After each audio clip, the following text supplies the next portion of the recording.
Hello Summers and welcome back to another ProGuides video. We usually cover a lot of the best champions, but what about items? Today's video will be a little bit of a change up and we'll be talking about our item tier list. We're going to be talking about which items we think are OP and which just aren't really cutting it. And we'll be giving you guys a little bit of insight of why we feel that way. In this list, we have fully completed items, but we won't be talking about boots, jungle items, or support items, as those are a little bit more nuanced and specific to roles of the champions, so it would be too long to get into. But before we get into that, let's go ahead and hit our question of the day, which is, what do you think is the most useless item in the game? Everyone has had games thrown off of bad Baron calls, but a more unnoticed throw is when people get fed and just invest all of that gold into an item that doesn't really help them snowball to their advantage. And one last thing, be sure to visit us at ProGuides.com. We have the best roster of coaches, top tier live classes from instructors like Mike Young and Cyrene, and courses covering a variety of roles and champions from your favorite pro players such as Doublelift. We also have a brand new VOD review feature and we're super excited for you guys to try that out. The way it works is that you send us a replay file and the coach sends you back a fully reviewed VOD. It's a super convenient option that can save you a ton of time. Now without further ado, let's go ahead and get started. To start things off, we have our S+ items. Items in this tier are overwhelmingly good and give way too much for their cost. Pretty much buildable in all situations due to their extremely good stats, passive and actives. Probably not a surprise to you guys, and probably the most hated item in League of Legends, Zinus provides way too much for what it costs. With offensive and defensive stats, the 2-minute cooldown stasis active also functions insanely well with the offensive and defensive cooldown. Aside from completely nullifying assassins such as Zed and Fizz, it gives some champions like Diana and Kai'Sa a way to be aggressive to set up combos like a Galio ult. It makes the opponent unable to retaliate against the now invulnerable target. When it comes to raw damage output, no item tops Liandry's Torment. The max health burn helps burn through the targets, squishy and tanky alike. This is further increased by the 10% boost in magic damage that it grants. On top of the insane damage output, it also has the added bonus of making you tankier. It's so good across the board that it's even popped up in situational builds on AD champions such as Gangplank and Ezreal. When an item can be built by mages, bruisers, and assassins and ADCs, it's safe to say that that item is more than versatile. It is insanely broken. Due to it enabling the AD portion of her passive, Manamune has been a key item in the core builds of Kai'Sa, even when she's going AP on hit. However, earlier this season, people caught on to how OP the item really is and began building on all types of champions from Fiora top to Kayn in the jungle, as well as making it the go-to rush on almost all of the ADCs. With the crazy amount of cost-efficient AD that you get, this item can enable champions like Kog'Maw, which traditionally takes time to scale, to help them get past their weak early laning phases. Death's Dance has been extremely OP across all bruisers and marksmen for a while, thanks to its insane combination of AD, resistances, and CDR, as well as its drain and damage staggering passives. It was already incredibly strong when built out of 3 AD items, but adding Aegis to the build path made it an even tankier option for carries and it pushed it into the god tier status. We've seen it as a core 3rd or 4th item on carries across multiple roles since. Now for our S tier. Items in this tier are very powerful and usually built 1st or 2nd on most champions that use them. The only reason that this item is an S+ is due to the passive dealing reduced damage for ranged champions. It's one of the best first item spikes in the game on champions that can utilize it, giving not only crazy dueling due to its percentage HP based passive and lifesteal, but also a movement speed steal that lets the users chase down the targets with ease or just run away. The build path itself is also super efficient, with early sustain and slow active being accessible early on to help overcome even ranged matchups. While all of the upgraded Zeal items give a huge spike in DPS in their own unique passive, Phantom Dancer is by far the best all around. The movement speed passive gives a great kiting and chasing ability, but what pushes it way ahead of its sister items is the Lifeline passive. At max level, it can shield up to 600 damage, and when you consider the base HP of carries that built this item, that's basically 30% of their full HP. Traditionally, much like Manamune, this item was built on a few select champions under certain situations, usually buying it when using Glacial Augment. But also like Manamune, this item has caught on in Season 10, as people have now realized how OP it is as a first item purchase on most AP champions. The trade-off of going this over Luden's passive is less AP and weaker wave clear, but the active does much more damage than Luden's passive, and the slow, even without Glacial Augment, lets you set up for skill shots, and this can help you guys proc Electrocute and Phase Rush without even having to weave in an auto attack. Ardent is an item that elevates enchanters from just protecting their carries to fully enabling them. Not only does it give a handful of stats that all heal and shield supports can appreciate, but the damage amp it grants auto attack based carries is basically like giving them an extra item. The healing and shielding power increase not only benefits enchanters spells, but it also synergizes with Athene's and Redemption, the other core items in their build. What Arden is to enchanters, Ziggs is to tankier engaged supports. The mix of CDR and resistance is valuable for champions like Leona that just want to go in and disrupt the enemy forces. And after being binded to your ADC, the passive provides a huge boost to damage and serves to peel threats trying to run past you and reach your backline. Even without a standard marksman as your bot carry, you can even bind to any auto attacker on your team and get full value out of it. Even though it has significantly less damage than other lethality items, Umbral Glaive is just incredible due to the amount of vision control that it gives you. The short cooldown blackout passive allows you to control what your enemies can see, enabling more ganks and invades. Since most champions that build lethality rely on snowballing to win games, the extra aggression this item enables synergizes extremely well with their playstyles. We're going to be moving down to our A tier. Core items built by most or all champions in any given champ archetype. These items are strong power spikes, but they aren't as overwhelmingly OP as the S or S plus previous tier. With its bundle of stats and super strong passives, Black Cleaver is a definitive core item for many bruisers. The percentage-based armor shred scales extremely well with extended trades, and this helps with the burning through the front line and squishier targets alike. Against tankier teams, you'll even see marksmen like Graves or Lucian pick it up to help soften their opponents without much of the damage being lost against squishier targets. Trinity Force. Oftentimes the alternative to Black Cleaver on many bruisers, Trinity Force is an exceptionally strong item that is core to champions like Ezreal and Hecarim, and is actually what makes them such powerful picks when they are strong in the meta. It may be a relatively expensive price point, but it's well worth it because the build path is really good. The item has 6 different stats and 2 different passives, all of which is really strong for a variety of playstyles from kiting to quick trades, and even the all-in fights when used by champions with a short cooldown or with spammable spells to proc the Spellblade passive. This item is perfect for enchanters. This adds sustain on top of sustain, rewarding enchanters that do more than just sit behind their carries. Like all core enchanter items, the CDR and mana regeneration means that you can keep those heals coming.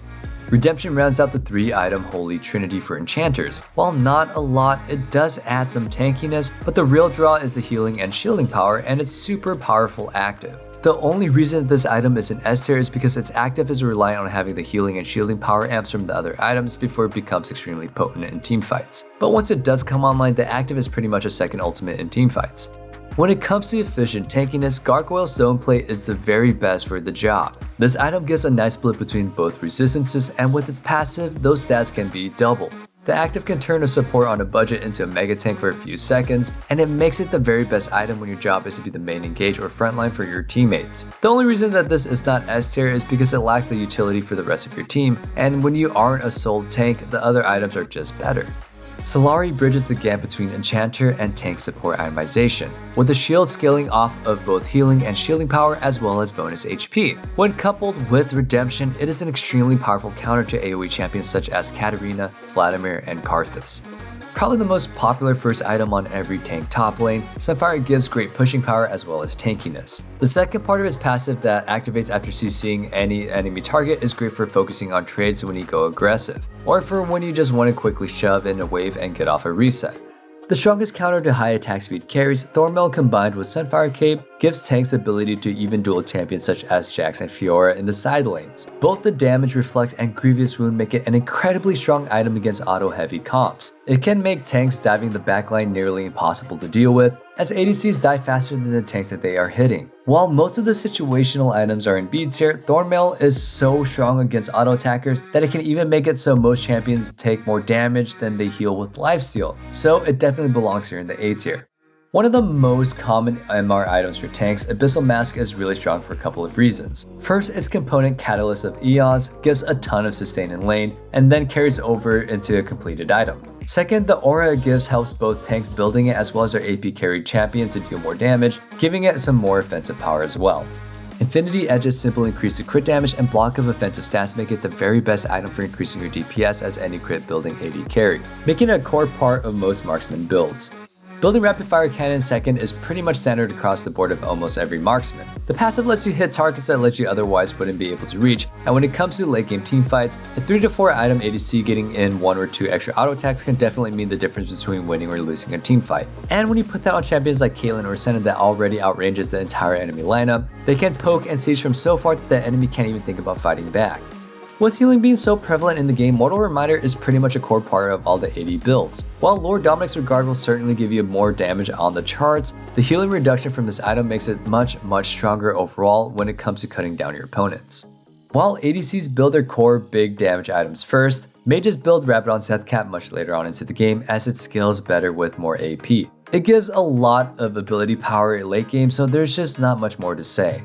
Void Staff is one of the highest value items in the mage's build. No matter the enemy comp, you should always be picking up a Void Staff sometime around your 3rd or 4th item. Even against squishies, it cuts through so much of the base MR that it deals more damage than buying other higher AP items, that the effectiveness is further increased by every bit of MR the enemy buys. While this is not the easiest item to execute, if you can manage to fully stack a Magi's, then it's pretty much a guaranteed win. For only 1400 gold, you can potentially end up with 145 AP and 10% movement speed. While not for every player, you can definitely build it on every AP champion if you're able to constantly maintain it, and it can enable you to snowball ridiculously if you can pull it off. The reason we have it in our A tier and not our S tier is because of its high risk, high reward style, and you should really be trying to integrate it into your builds if you can safely snowball your playstyle. Though GLP and Archangel Staff are both rising in popularity as first items on mages, Luden's Echo is a very solid core item. Its passive proc provides a big boost in wave clear as well as being strong for short trades. It also helps apply other effects such as Liandry's, giving it a big boost to damage on poke champions. While outshined by all ins by its sister item GLP, Luden's is a very good option on many mages in the mid lane. Part of the 2-item core build of pretty much every AD assassin, Duskblade of Drakthar gives the biggest boost to the champions that build it. It's usually the first completed item on most assassins, as the extra burst from the passive can help to get the snowball rolling early. Champions like Senna and Kha'Zix have stealths that can even let them reset it for the extra procs in a fight. The other half of the 2-item core, Yumu's provides lethality second only to Duskblade. While it lacks the extra damage from other items' passive, it also makes up for that by the big increase of out-of-combat movement speed for better roaming, something that most assassins really need. When you're ready to close the gap on your target, the active gives an even bigger boost for speed for chasing down your opponents, as well as running away if it really calls for it. Now onto the B tier. Some items in this tier may be as good as or even better than the ones in A tier, but only for a limited pool of champions or in certain situations. With just 10 less AD than IE, Essence Reaver provides a huge bit of extra stats, with 20% CDR and a mana refund on auto causing more AD champions to go online as soon as they get the item. Of course, it provides less raw damage output than IE, but it's just as much a part of the core builds of the champions that utilize it. The slow from Stormrazor is especially good when you're trying to press elite on the bottom lane. The slow can set up your support for easier skill shots to land, and you can pretty much doom flashless immobile champions just by tagging them with an auto attack if your lane partner reacts in time. Once you get into skirmishes and team fights, the slow can help you more easily kite threats that are trying to reach you. While less rounded than the other 2 items that build out of Zeal that we have already covered, Runaan's Hurricane is strong when built on very specific AD carries such as Jinx, Ashe, and Aphelios due to its ability to apply their enhanced autos via its passive. It really shines against melee heavy teams and can even be built on other ADCs such as Caitlyn when you'll be hitting more than 3 champions in the enemy frontline. When it comes to purely defensive options, Mercurial Scimitar's unique ability to break any and all CCs make it incredible. No matter how fed you are, nothing can save you from a Flash Malice ult late game except from this item or its component, Quicksilver Sash. While not good in every game, it's invaluable when it is, especially when you learn how to properly use it with Flash to even break the CC out of Gragas ultimate, which you could otherwise be guaranteed a death. Archangel Staff has recently become a more popular item in pro play, and that's mainly due to it giving better mana management and the defensive active later on down the line. It also has its place on certain champions or when you want that shield from upgrading to Seraph's Embrace, but overall Luden and GLP will just help you carry harder. A common argument that comes up in itemization is Liandry's Torment versus Morellonomicon, and the thing is, both can be really good. But while Liandry's is good literally all the time, Morellonomicon is much more situational. The magic pen can be really useful when bursting down targets, especially if you pick up the Oblivion Orb component right after your first core item. But in teamfights, Liandry's damage just really shines in the mid to late game. Morello's Grievous Wounds can definitely be a super valuable tool in shutting down targets such as Vladimir, Fiora, and Swain that are otherwise nearly unstoppable. But AD champions have access to Grievous Wounds at a cheaper price point, with the Executioners being 1/4 of the cost. One thing worth noting is that after you do have the more broken Liandry's, Morello's Magic Pen makes the burn hit even harder. The Liandry's burn constantly reapplies the Grievous Wounds, giving the item more synergy when built together. Additionally, with both items actually giving HP, the pair can actually give you some beefiness, which can be especially good when you're playing AP assassins like Katarina or Akali, or AP bruisers like Vladimir and Swain that have to be in the middle of the teamfight. Though few mages can really fit rallies into their build, playing against those champions can be pretty tilting. It's most often seen on Zyra and Brand, those two mage supports that can deal a lot of damage with the budget build of Rallies and Liandry's. The slow from Rallies increases Liandry's burn, and in teamfights, Rallies can help tremendously with kiting threats trying to dive the backline. Protobelt is a solid choice on some champions, but it's only mandatory on a few. Its active serves to burst, gap close, and even pop spell shields. While it is extremely strong on the few champions that build it, it's just too limited of a pool to be any higher on the list. Lichbane gives a really nice buff with the bundle of stats, and its core item that gives Fizz and Echo with the huge assassination power. With a different passive, it could easily be an A tier item, but due to it requiring attacking for its enhanced auto attack, not many mages can build it. While most mages can't really make the most out of its active, Spellbinder actually shines on champions such as Vladimir and Syndra, as they are immobile. So both the passive and active movement speed can help with navigating fights, and they can also make the most out of the active AP by timing it with their ultimate combos. Some Ori builds can see it from time to time, but not many champions can make the most out of the stacking mechanic and active Spellbinder passives. Extremely situational, this item is somewhat undervalued by many players. If you're going to be playing in the side lane most of the game, this item has some crazy value from both sustain and fast pushing and tower killing that it grants. There's even a Korean Fiora build that uses this item, so don't forget that it exists. Edge of Night is a key item on any AD champions when they want to reliably get onto champions that have a spell that can disengage on them. It can also double as a defensive item to prevent random flash hooks or just catching abilities from costing you the game in the mid to later stages. But due to it being easily broken by poke or things such as Smite and Protobelt, it doesn't really make it any higher than a B tier item. The AP equivalent of Edge of Night, Banshees is great when playing immobile mages against champions with a lot of catch, like Blitzcrank or Elise, or champions with burst like LeBlanc. Zhonya's is better in most cases though, and you can't really afford to go two purely defensive options on mages without sacrificing a lot of damage. So this item is only good when you really only need to block that one crucial spell, which can, like Edge of Night, be broken by Smite and Protobelt. Wizened is really powerful as a mixed defense and offense item against AP heavy teams, but only on certain champions. It really shines on champions with on-hit builds, especially melee carries such as Master Yi. In specific situations, it can be incredibly overpowered at keeping you alive and chopping up your enemies. On Katarina and Akali, Hextech Gunblade is one of the core items that lets you fully become online and take over games. If this list was about the most broken champ and item combinations, it's definitely an S+ tier. But it's not, and due to it only being really good when built on them and sometimes Kale, it belongs here in the B tier. Like Gunblade, Ginsu's Rageblade is a specialist item. On most champions in the game, it's all but useless, but when built on champions that can fully utilize its stats, double pen, and unique passive, it's what makes those champions so strong. The three most notable users are Master Yi, Kai'Sa, and Vayne, who all hit immense power spikes once you finish this item.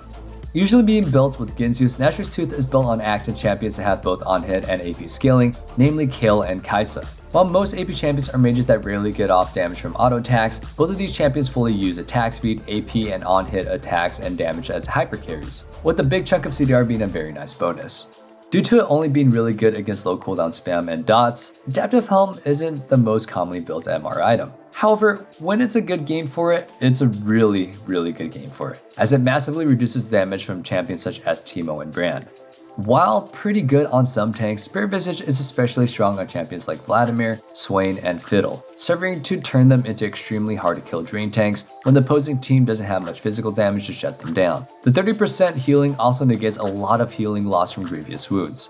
On top of the fat chunk of armor and HP, the attack speed slow on being hit, and the crit damage reduction makes Randuin's an absolute best damage mitigator when taking hits from the crit-based auto attackers. If the enemy team has two champions building crit, this should always be a part of your core 3 items as a tank. Deadman's Plate is a crucial pick for champions such as Garen and Maokai, who are otherwise impossible to play as they need that extra little help when chasing down their priority targets. It's not an overwhelmingly strong item, but it definitely helps otherwise cuttable champions that lack real gap closers to get onto their target, and it's worth getting later on into your build in some games. While plenty of tanks have their own long-range engage, such as Ornn and Malphite, some champions like Maokai and Singed need to pretty much get into melee range. If the enemy team comp is really good at kiting you, Righteous Glory can help close the gap. Frozen Heart attack speed slowing aura can provide a huge amount of damage mitigation in a teamfight, and it offers a whopping 110% armor and 20% CDR. The only reason that this item isn't built into most builds is because it lacks any HP to back up all of that armor, but if you're against 2 or 3 AD champions, especially auto attackers, be sure to pick this one up later on into the build. Titanic Hydra is built across several different archetypes. Most of the champions that build Tiamat for the Wave Clear opt to build into Titanic thanks to its strong trading pattern and boost in tankiness, with Shen and Sion being the most notable users in the current meta. Combined with Sunfire, it gives them very fast Wave Clear and a really strong mix of tanky stats and high damage for trading in lane. While Titanic is more popular for the tankier top laners, Ravenous Hydra is the go-to items for bruisers that prefer to heal their way through fights and outlast their opponents. It is pivotal in champions like Fiora and Camille's success as side laners, letting them shove waves fast and healing up any damage they took while trading in the process. Syric's Gauge can be a huge power spike for bruisers that are focused on teamfighting. This is thanks to both the shield and tenacity that it grants. Its reliance on bonus health means that it's better later on into the build though, and it shouldn't really be built at all costs if you just plan on splitting and dueling people in one-on-one settings. Knight's Vow is core to the front-lining engaged supports. When put on a high damage carry, the healing that you get from the damage output can keep you alive a little bit longer, and the stats are quite nice, but it's just not quite as powerful as the other core items for tank supports, so it's going to be staying here in the B tier. The active on Shirelias can serve as a budget Sivir ult when it comes to enabling allies like Olaf and Hecarim that utilize movement speed to engage fights. While that active is very strong, Ardent and Redemption are just better all around and are higher on our list for their versatility, making them good in all core builds no matter what. Mikhail's Crucible's active may be situational, but when it's a good time to buy it, a skilled support can make a break in teamfights with good usage. Aside from its active, it has double the healing and shielding power of its sister items, making it good in any enchanter's build. Building it is determined by the enemy team comp. If they have high threat CCs such as Ashe or Leona's ultimate, then you can rush it. If you're going to be cleansing a slow or a mini stun, pick it up later on into the build. Getting on to the weaker items, this is our C tier. Items here are situational at best and are rarely optimal. The power spikes from these items aren't very noticeable. While it does have its plays on certain AP bruiser builds like Diana and Sylas, Rod of Ages takes a while to scale up, and those builds just aren't really as good as the other options for those champions. If you're looking for a somewhat tankier build, Proto Belt is usually a better option. The only champs that should be building ROA are Kassadin and TF, and even then, a lot of Kassadin players have dropped it from their build. Bloodthirster is League's oldest lifesteal item, and it hasn't really aged too well. Aside from the shield preventing MF losing Strut when she gets hit, it doesn't really offer any other things than just lifesteal and damage. Death's Dance resistances and damage staggering make it better for defense, while its Drain passive heals for all damage, not just autos, making it better in that department as well. The other items have passive and actives that make them better in other situations, so they're just not really a game where you should be buying BT. Frozen Mallet is pretty much never good. The one exception that comes to mind is Senna when she's fasting and being played with Grasp of the Undying. Aside from that, this item is very rarely built on players that know what they're doing, unless it's maybe a 6 item on Kog'Maw, but even then, that's just not very optimal. When it comes to MR items and AD champions, usually Death Dance and Mercurial Scimitar are better options. However, if you're dying to absolutely unsurvivable burst damage, then an early Hex Drinker and maybe even a Maul may be required. Outside of being bursted, Death's Dance is just a better defensive item overall, with QSS and Mercurial Scimitar being better when you need to get out of CC.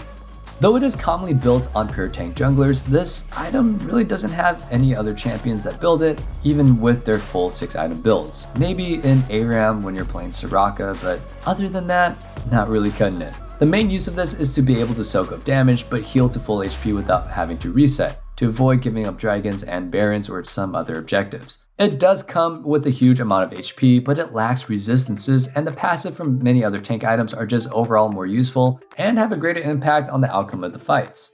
Other than Ezreal and maybe Hecarim, pretty much no other champion ever built Highsworn Gauntlet. While it can sometimes be seen as built as an offensive item on a tank trying to snowball a lead against surviving against all 80 champions, pretty much every other armor item is just better in terms of survivability and utility. While GLP is OP on its own and is enhanced by Glacial Augment, Twin Shadows is an item that is pretty much only good when it's used with this keystone. Even then, its moderately long cooldown active is only useful when it's going for catches. Due to it only being good under certain circumstances, it can't be placed any higher than a C tier. The problem with Guardian's Angel is that it doesn't provide much in the way of stats, it's just a little bit of armor and AD. The Revive passive can be useful in certain situations, but the odds are if you get GA popped as an AD carry, your team isn't going to be able to protect you once you revive. Then once it's down, you have to wait 5 whole minutes to get the passive back up, and there are pretty much always better defensive items in the game for both bruisers and marksmen. And now, lastly, the D tier. Please don't build this items. When you compare Lord Dominic's Regard to Mortal Reminder, the 10% armor pen difference is very negligible when you consider that the Mortal Reminder cuts all healing by half. While LDR technically does a little bit more raw damage on paper, when you factor in all of the effectiveness from previous wounds, Mortal Reminder is better in pretty much all cases, unless the enemy team doesn't have any healing and you're going full lethality and building Lord Dominic's and they're not stacking that much armor. The last of the 4 Zeal items, Static Shiv, is just outshone by all of its sisters, or brothers, or relatives, I don't know. The only argument that can ever be made is that when you build it with Stormrazor, you can get an AoE slow from the Chain Lightning, but that doesn't really outweigh the much better passives from the others. Another argument could be it could proc on Yasuo's Taste of Blood when you shock somebody in lane. And that about wraps up our in-depth item tier list. I hope that this gives you a good idea of where they all fall on the totem pole. Props to you guys if you guys watched this all the way. It was definitely very difficult for me to read all of it, especially when I haven't slept and it's 6 a.m. Well, I started this at 6 a.m. and now I'm done at 7 a.m. So please hit that subscribe button, leave that comment, and ring that notification bell for more videos such as this. I can't wait to see you guys back in the next video, but until then, good luck on the Rift, and I hope that this video kind of lasts a while before they update all of the items. Anyway, with that being said, my name is Nathan Ng. Hope you guys enjoy, stay safe, stay healthy, and have a wonderful day. Peace.